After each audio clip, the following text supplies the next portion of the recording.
Hey, it's Vass here from Aussie RC Playground and welcome to another unboxing. And oh my God, look at what we have here. It is the Losi Super Rock Ray. This thing is massive. It's right up there with my Sand Reaper.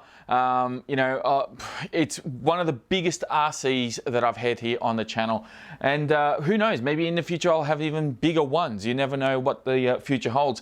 But before we carry on, I do want to give a quick shout out to all my Patreon supporters who have made this thing here possible, because without them I would not have been able to get my hands on the Losi Super Rock Ray. This was not sent out for review, and I picked it up from Metro Hobbies, which is where I work.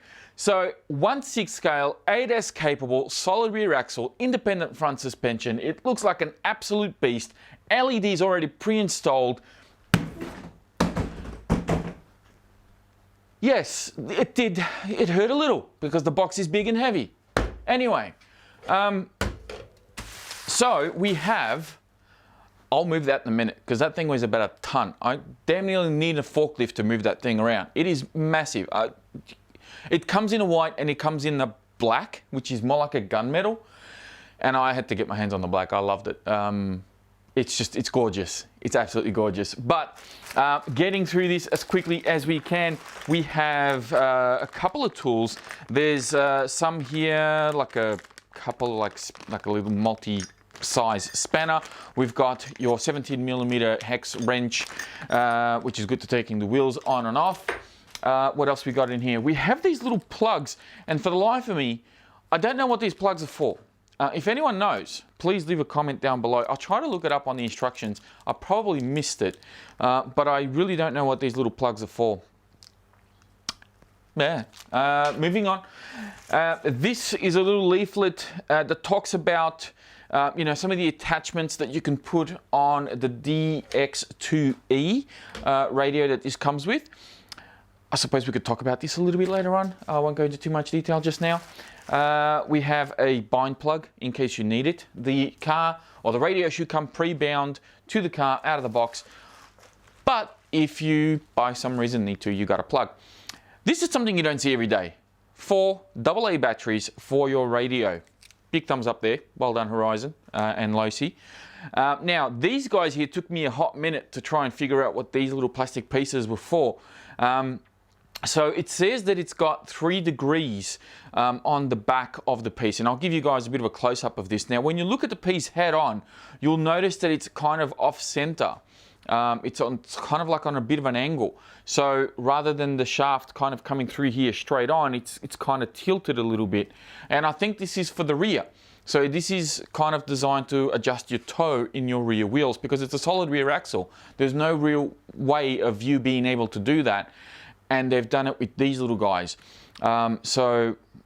Cool, I guess. I don't know if you would need that, but I suppose if you want to play around with how that's going to change the handling of the vehicle, hey, why not give it a try?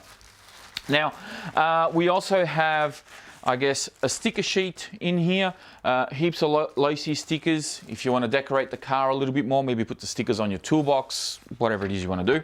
And then, of course, you have the all-important instruction manual. Instruction manual comes with a variety of different languages.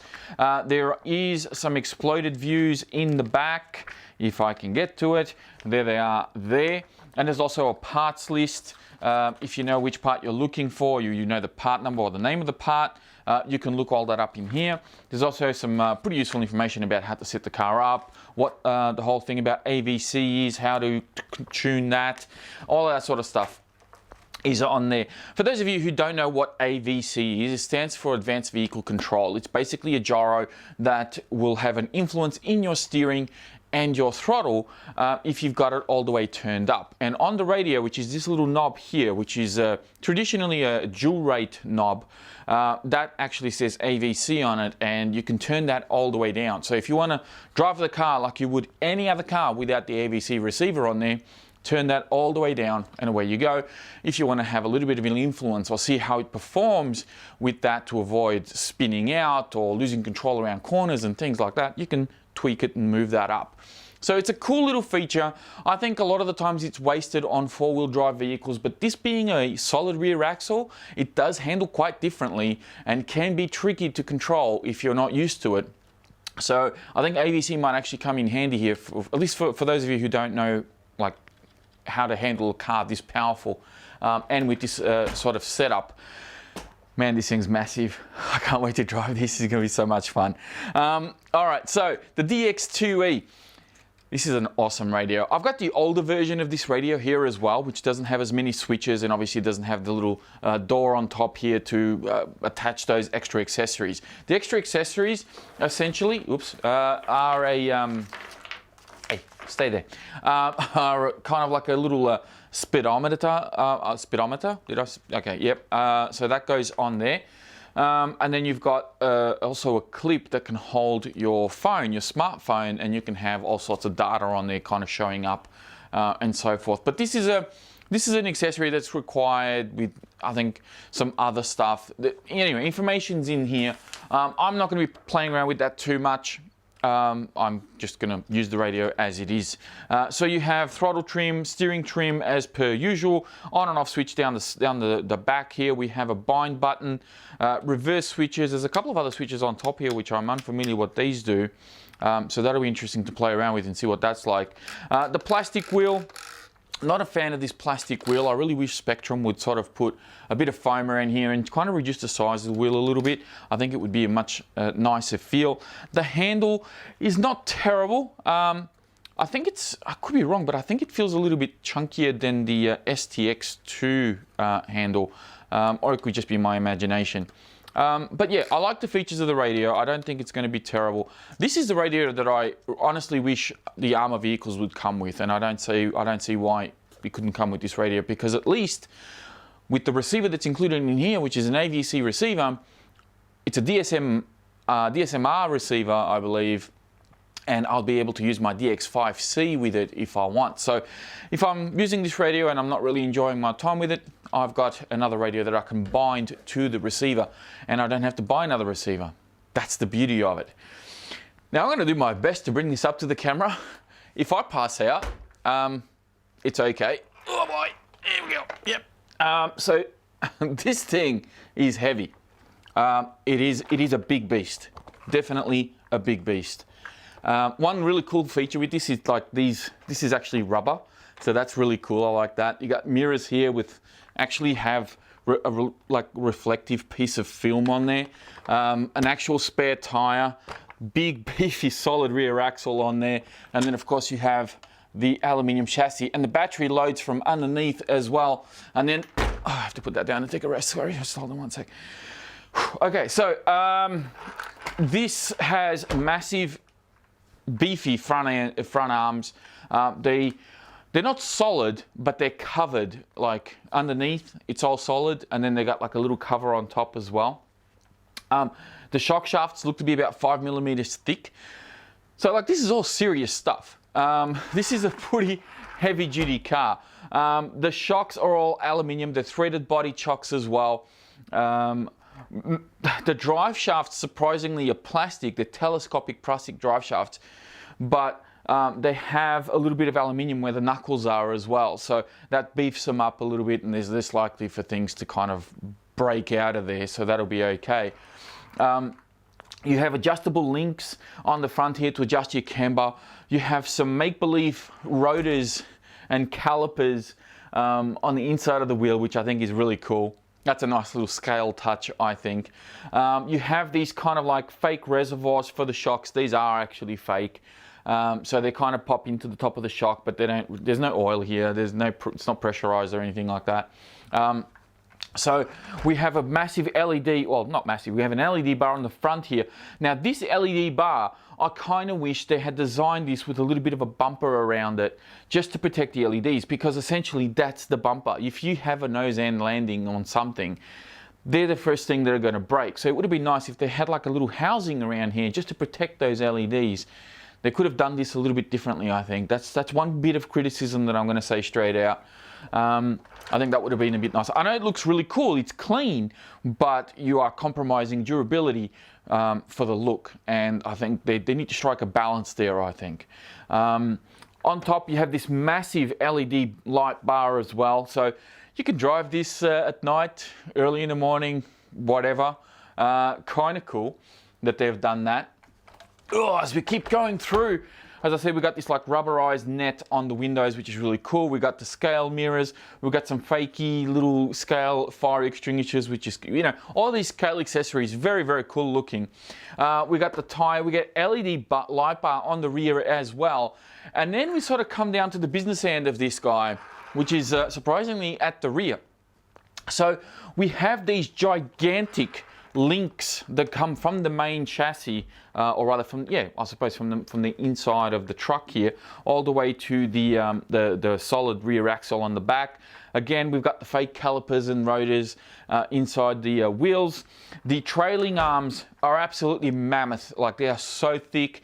We also have shock limiting straps, which are also adjustable. So that's kind of cool to see. So that way it stops the shocks from overextending and kind of ripping out the ball ends on the shocks or anything like that, or causing any major damage. So the shock limiting strap's kind of cool. There is one thing that I don't quite understand why they didn't kind of make a prevention for it, or I don't know, just do something. I mean, and that's this, right? So essentially when this bottoms out, the body kind of hits these links right here. So there's nothing here. They could have done a little bit of a stopper, something to just stop the body with a little bit of a rubber base or something like that, just to stop the body from, you know, from banging on here. That's one bit of criticism I think they may have overlooked there. I don't know. Maybe I could be wrong on this. Maybe you can let me know in the comments. Give us you're being silly. That's just how it is.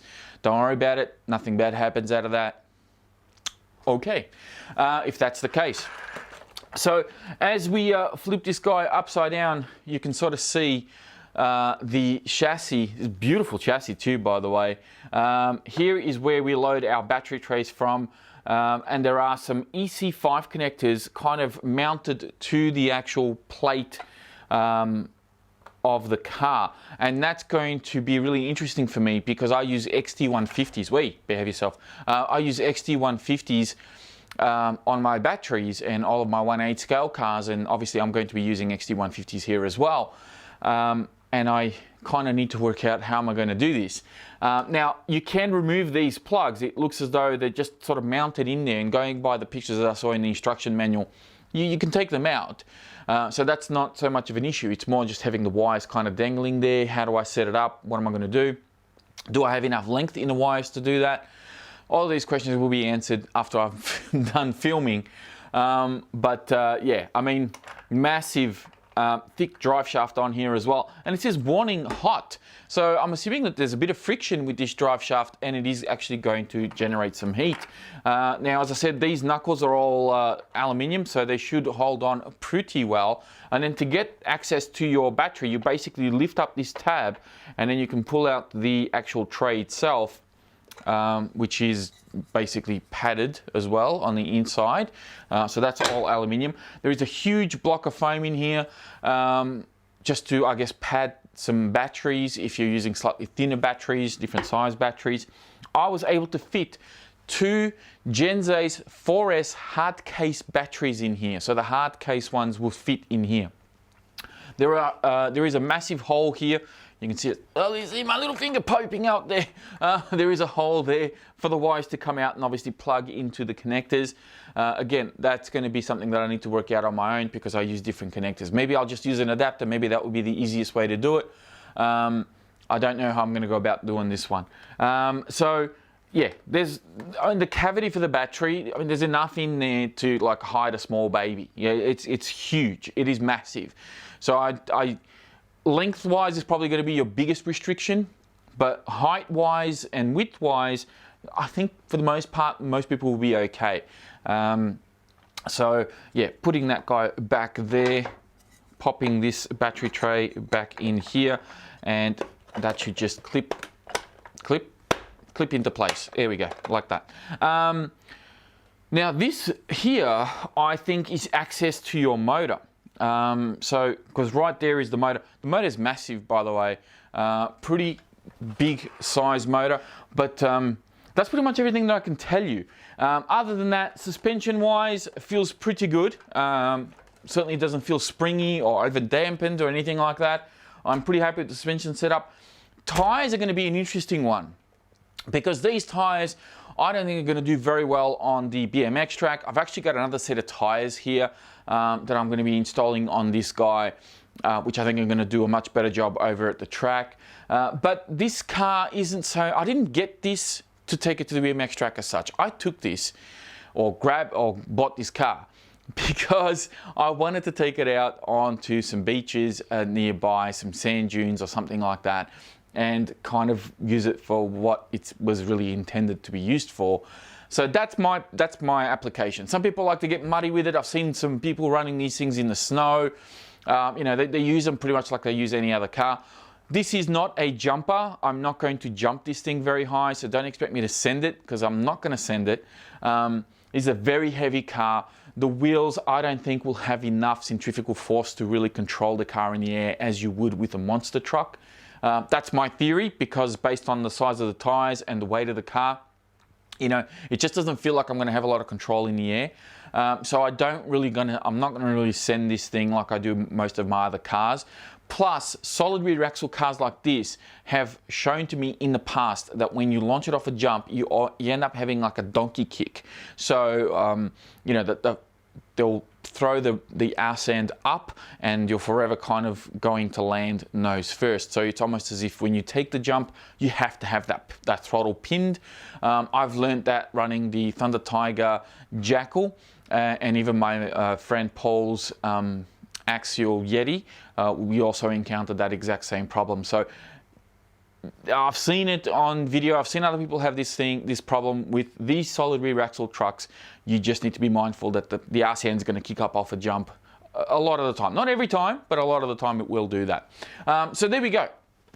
I think, oh God, I think this is going to be an interesting addition to the channel. I'm looking forward to doing some pretty cool videos and maybe, you know, changing out the scenery. I know that a lot of people, there are two camps in my subscribers. There are those that absolutely love the fact that I always go to the same BMX track and I run the cars the exact same way, because they can make a more fair comparison between car A and car B and how they handle the track.